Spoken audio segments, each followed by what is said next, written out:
Vous voyez un peu en anatomie? Vous y retrouvez un peu? Avec le bassin, donc là c'est la vessie. Vous voyez la vessie, là le truc ovoïde, parce que je vous ai dit tout à l'heure, ça s'élimine par voie urinaire. Hein? Voilà, c'est pour ça qu'on voit la vessie.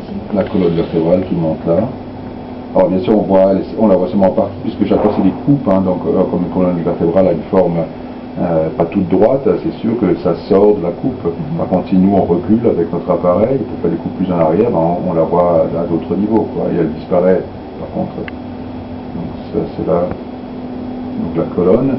Et alors admettons qu'on ait une anomalie, j'ai dit avant, qui n'en est pas réellement une, hein, mais, donc ça apparaît comme ça, c'est-à-dire que nous on voit d'une part la lésion là au scanner, donc on voit ça c'est l'image du scanner. Une masse, une tumeur ou quelque chose, on le voit dans la forme qu'elle a, donc sur le scanner. On voit à ce niveau-là si cette masse capte le produit qu'on a injecté, donc le produit radioactif qu'on a injecté.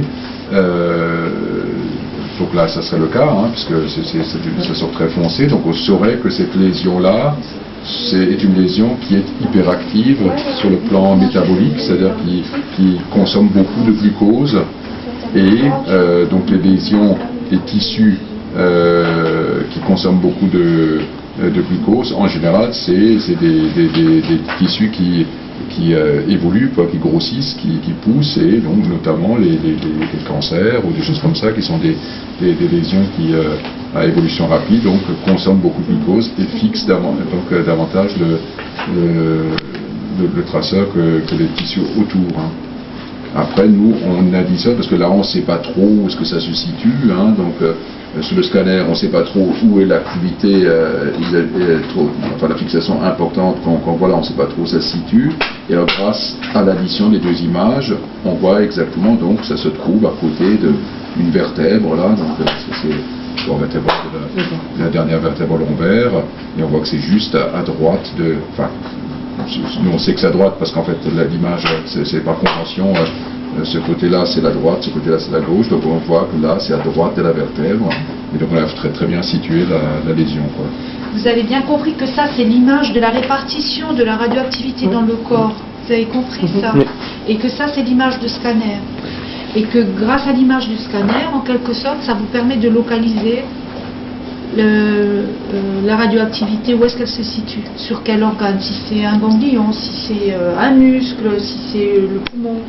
Voilà, c'est ce à quoi ça sert de fusionner les deux images, d'additionner les deux images. Hein? Parce que rien que cette image-là, ce serait un peu compliqué. Voilà. Pas très bien. Hein? Encore que là on voit un petit peu les repères osseux, mais parfois si c'est quelque chose d'ailleurs, on peut ne pas savoir exactement où ça se situe, et ça permet exactement de localiser la chose, de voir par exemple si ça touche une région où il y a une artère, ou une région où il y a tel ou tel organe, et donc ça permet d'avoir une précision importante. L'examen principal quand même de la TEP, enfin du PET scan, c'est cette image-là. Hein. C'est parce qu'on recherche vraiment les lésions qui consomment davantage de glucose que les autres régions, puisque nous, on nous demande ça, de caractériser une lésion, dire est-ce que c'est une lésion suspecte ou pas, parce que donc c'est une lésion par exemple qui n'a aucune activité particulière, on aura plutôt tendance à dire que c'est une lésion pas suspecte, alors que plus elle est active. Bon, je simplifie un petit peu, hein, mais donc c'est ça surtout qui est la partie importante, et ça nous permet de localiser la chose, quoi. Ça va? Très bien. Ouais. Donc après, avec l'ordinateur, vous avez possibilité de faire toutes sortes d'images, hein, dans les différents plans de l'espace, dans les 3 plans. On peut faire tourner le corps entier, l'image du corps entier, et la faire tourner sur 360 degrés. Hein. On a effectivement une image en 3 dimensions. Hein. 3D, voilà, et ça tourne. Hein, voilà. Il y a plusieurs possibilités d'exploitation avec les outils informatiques. Une première exploration dans ces fils, et après, quand on a quelque chose, par exemple là chez cette personne, on voit qu'il y a quelque chose là qui est un petit peu bizarre, donc on peut aller dessus, on clique dessus, et ça apparaît, donc on se retrouve dans la région maintenant, et on se rend compte que ça se situe là, quoi. Voilà. C'est le foyer là qu'on voit. Donc, et là, effectivement, il n'y a pas de raison, on le voit de l'autre côté, il n'y a pas de raison qu'il y ait une zone qui métabolise, enfin qui capte le médicament. Il n'y a pas de raison, donc on sait que c'est quelque chose d'anormal à ce niveau-là. Voilà. Mais dans ce cas-là, c'est quelque chose de tout à fait banal parce que c'est une inflammation, hein, puisque c'est une personne. Je disais tout à l'heure, hein, inflammation. C'est une personne qui a, on voit bien là, ça c'est ce qu'on appelle une chambre d'implantation, c'est-à-dire c'est un endroit où on injecte des médicaments et après ce médicament se diffuse dans le corps par l'intérieur d'un tuyau qui va dans une partie profonde du corps et souvent il y a des petites inflammations dans cette région, hein, puisque c'est quand même. Voilà. Parfait. Ça va? Et Vous avez besoin d'autres renseignements encore pour ce qui est de l'image finale, du résultat final? Ça va? De toute pour moi, façon, c'est clair. ce qu'il faut de toute façon, c'est que vous cibliez bien votre sujet, et puis après, effectivement, il faudra repasser, voir après de façon pour que vous ayez vraiment les réponses à vos questions, je pense, ciblées, parce que sinon c'est très vaste, hein, il y a beaucoup de choses